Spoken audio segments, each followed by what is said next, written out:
नमस्कार, आप देख रहे हैं आज तक। आपके साथ मैं हूं सईद अंसारी। पिछले कुछ दिनों से सरहद पर पाकिस्तान की तरफ से लगातार फायरिंग हो रही है। ऐसे में सवाल ये उठता है कि कहीं इस फायरिंग के पीछे पाकिस्तान की कोई गहरी साजिश तो नहीं? जी हां, और इसका जवाब है हां। आज तक आपको आज पाकिस्तान की फायरिंग के पीछे का पूरा सच दिखाएगा और आज तक आपको ये बताएगा कि आखिर फायरिंग के आड़ में कौन सा खौफनाक खेल खेल रहा है पाकिस्तान।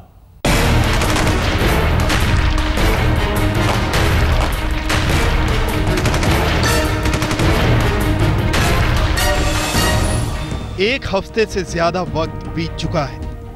अंतर्राष्ट्रीय सीमा और एलओसी पर पाकिस्तान लगातार फायरिंग कर रहा है। हिंदुस्तान के मुंहतोड़ जवाब के बावजूद नापाक हरकतों से बाज नहीं आ रहा पाकिस्तान। आखिर क्यों?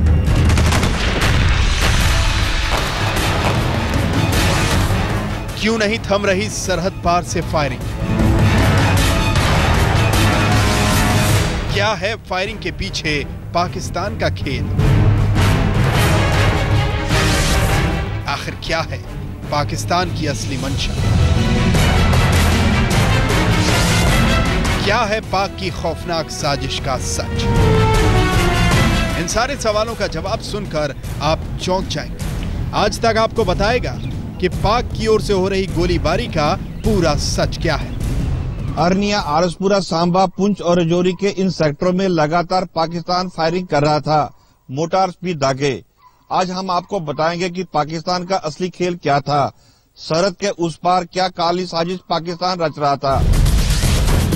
अरनिया, आरसपुरा, सांबा, पुंछ, राजौरी, इन सेक्टर्स में जब पाकिस्तान की ओर से गोलीबारी शुरू हुई तभी से ये कयास लगने लगे कि पाकिस्तान की मंशा ठीक नहीं। कहा जाने लगा कि पाकिस्तान गोलीबारी की आड़ में कुछ खौफनाक खेल खेल रहा है। वक्त बीता तो सारे कयास सही साबित होने लगे, आशंकाएं सच साबित होने लगी और अब आज तक के हाथ लगा है पाकिस्तान की फायरिंग का पूरा सच। वो आपके रोंगटे खड़े कर देगा। आपको जानकर हैरानी होगी कि सरहद पर चल रहे हैं आतंक के 43 अड्डे। आतंक के उन अड्डों में मौजूद 1600 आतंकी लश्कर, हिजबुल मुजाहिदीन, जैश ए मोहम्मद और हरकतुल मुजाहिदीन जैसे खौफनाक आतंकी संगठनों के। इस तरह की खबर तो है कि ट्रेनिंग कैंप्स में उनके लोग हैं, लॉन्चिंग पैड्स में उनके लोग हैं। आप सोचिए, सरहद पर पाकिस्तान की शह में क्यों चलाए जा रहे हैं आतंक के 43 अड्डे और उन अड्डों में क्यों मौजूद हैं 1600 आतंकवादी। ये भी सोचिए कि आतंक के उन सौदागरों का पाकिस्तान से हो रही फायरिंग से क्या कनेक्शन है। इन आतंकवादियों की वजह से पाकिस्तान ने भारत के खिलाफ बनाया है नया ब्लूप्रिंट। आज हम आपको बताएंगे कि किस कैंप में कितने आतंकवादी हैं। जी हाँ, हम पाकिस्तान के असली चेहरे को बेनकाब करेंगे। आपको दिखाएंगे कि आखिर सरहद पर कहां-कहां मौजूद हैं आतंक के अड्डे। हम बताएंगे कि फायरिंग और आतंकी कैंपों का कनेक्शन क्या है। हम बताएंगे कि हिंदुस्तानी गांव को क्यों छलनी कर रही हैं पाकिस्तान की नापाक गोलियां। अश्विनी कुमार, जम्मू, आज तक।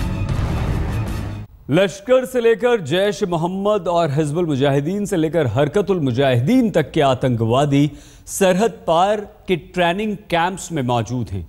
पाकिस्तान की कोशिश इन आतंकवादियों को भारत में घुसपैठ कराने की है।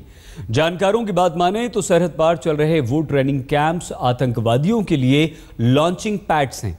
आज तक इस वक्त आपको दिखाने जा रहा है कि कहां-कहां कितने कैंप्स हैं और उन कैंप्स में कितने आतंकवादी किस संगठन के मौजूद हैं।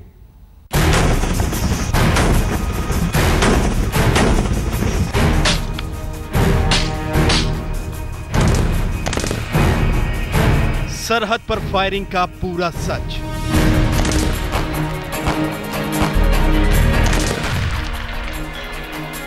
नापाक साजिश का बड़ा खुलासा।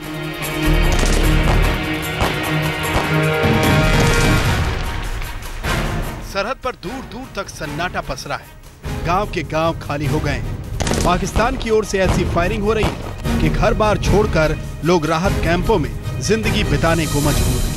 दरअसल सरहद के उस पार पाकिस्तानी जमीन पर चल रहे हैं आतंक के 43 अड्डे, जिसमें मौजूद हैं 1600 आतंकवादी। जी हाँ, एक दो नहीं, पूरे 1600 आतंकवादी। वो आतंकी किसी एक खास संगठन के नहीं, बल्कि पाकिस्तान की शय पर चलने वाले सारे खौफनाक आतंकी संगठनों के हैं। जरा इस मैप को गौर से देखिए। इसमें दिखाई दे रहे सारे कैंपों में चल रही है आतंक की ट्रेनिंग। इन्हीं कैंपों में मौजूद हैं लश्कर से लेकर जैश ए मोहम्मद के करीब 1600 आतंकी। चलिए हम आपको बताते हैं कि किस कैंप में किस आतंकी संगठन के कितने आतंकी मौजूद हैं। आज तक के हाथ लगी एक्सक्लूसिव जानकारी के मुताबिक गढ़ी हबीबुल्लाह कैंप में हिजबुल मुजाहिदीन के करीब 125 आतंकी मौजूद हैं। वहीं मुजफ्फराबाद में चल रहे आतंकी कैंप में हिजबुल मुजाहिदीन के करीब 60 आतंकी आतंक के कारोबार की ट्रेनिंग ले रहे हैं। मानशहरा में जैश और लश्कर के करीब 90 आतंकवादी मौजूद हैं। वहीं एबटाबाद में चल रहे कैंप में लश्कर के 70 से 80 आतंकवादी, काहुटा में लश्कर और हिजबुल के करीब 40 आतंकी मौजूद हैं। मदरपुर में लश्कर, जैश और हिजबुल के करीब 50 आतंकवादी, सेहरा में लश्कर के करीब 15, सेंसा के आतंकी कैंप में लश्कर और हिजबुल के करीब 40, कोटली में लश्कर, जैश और हिजबुल के करीब 60 आतंकवादी मौजूद हैं। निकेल में हिजबुल और लश्कर के करीब 70, समानी में लश्कर के करीब 25, खुरैठा में लश्कर के करीब 60, भीमबर में लश्कर के करीब 40, बरनाला में लश्कर के करीब 20 आतंकी ट्रेनिंग ले रहे हैं। भागोवाल में लश्कर और हिजबुल के करीब 30 आतंकवादी, हेडमराला में लश्कर और हिजबुल के करीब 35 आतंकवादी, सविदानवली में लश्कर के करीब 20, जफरवाल में लश्कर, जैश और हिजबुल के करीब 60 और शंकरगढ़ में लश्कर और जैश के करीब 50 आतंकवादी मौजूद हैं। नक्शे पर दिख रहे इन कैंपों के अलावा सरहद पर कई दूसरे कैंप भी मौजूद हैं, जिसमें सैकड़ों आतंकवादी मौजूद हैं। पीओके और सरहद के करीब चल रहे ये टेरर कैंप हकीकत में घुसपैठ के लॉन्चिंग पैड हैं। इन कैंपों में रह रहे आतंकवादियों को हिंदुस्तान में घुसपैठ का इंतजार होता है। मतलब ये कि पाकिस्तान की ओर से हो रही गोलीबारी हकीकत में कवर फायरिंग है, यानी आतंकवादियों को घुसपैठ कराने की कोशिश। हाँ, इस तरह की खबर तो है कि ट्रेनिंग कैंप्स में उनके लोग हैं, लॉन्चिंग पैड्स में उनके लोग हैं, बॉर्डर के बिल्कुल करीब होते हैं कि गांव होते हैं या कोई अलग तरह के ठिकाने होते हैं, जहां से कि वो उनके लिए सहूलियत हो, थोड़ी देर का भी छोटा सा भी मौका मिल सके जिसमें कि वो इन्फिल्ट्रेट कर सके। तो वैसी प्रेजेंस तो है उनकी। इस तरह के तो कई खबरें हैं। अब आप जान गए होंगे कि फायरिंग के पीछे पाकिस्तान का असली खेल क्या है, पाकिस्तान की साजिश क्या है।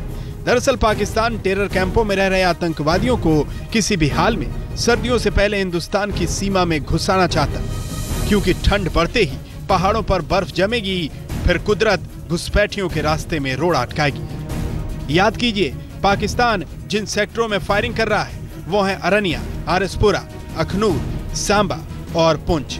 सबसे पहले आपको ये दिखाते हैं कि किन किन आतंकी कैंपों में मौजूद आतंकवादी पुंछ के रास्ते घुसपैठ कराते हैं।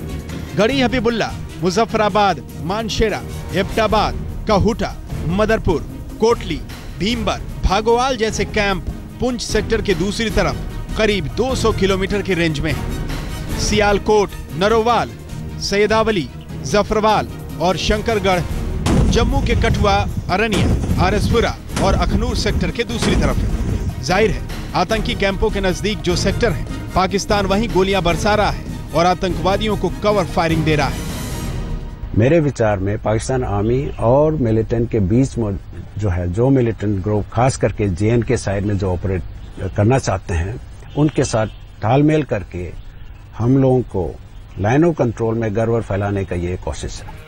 पाकिस्तान बार बार आतंक के खिलाफ लड़ाई का दावा करता है, दुनिया के सामने आतंक के खिलाफ जंग चलाने का दम भरता है, लेकिन हकीकत ये है कि आतंक और पाकिस्तान का चोली दामन का साथ है।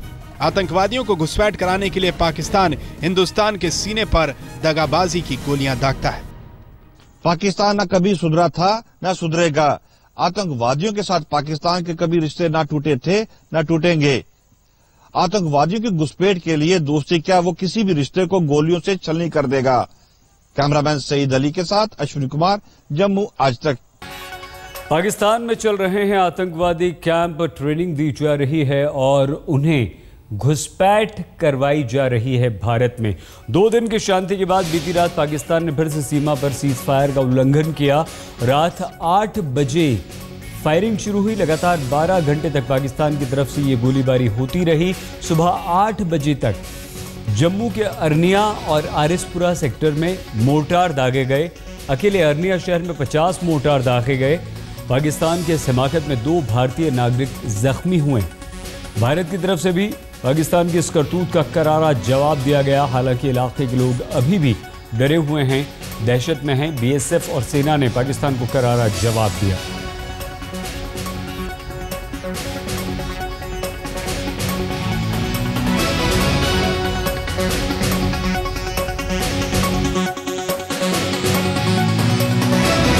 जम्मू में सरहद पर बीती रात पाकिस्तान की तरफ से गोलीबारी की वजह से कई सुहागनें करवा चौथ नहीं मना पाईं, व्रत तक नहीं खोल पाईं। अरनिया में कल रात से लगातार 12 घंटे तक फायरिंग हुई। फायरिंग की वजह से दहशत में लोग दुबके रहे, परेशान रहे, रोते रहे। उनके घरों में काफ़ी नुकसान भी हुआ है। इस नुकसान ने इन सुहागनों को इतना परेशान कर दिया कि वो करवा चौथ तक नहीं मना पाईं। इनकी हथेलियां सूनी रह गईं, ये मेहंदी तक नहीं लगा पाईं। जिनके घर उजड़ रहे हों, जिनके घर में गोलियों की बरसात हो रही हो, जिनके बच्चे सुरक्षित ना हों, वो कोई भी त्यौहार, कोई भी खुशी आखिर कैसे मना सकते हैं। इन सुहागनों की आंखों से आंसू झरते रहे। पाकिस्तान की तरफ से हुई गोलीबारी ने इन्हें त्यौहार तक नहीं मनाने दिया।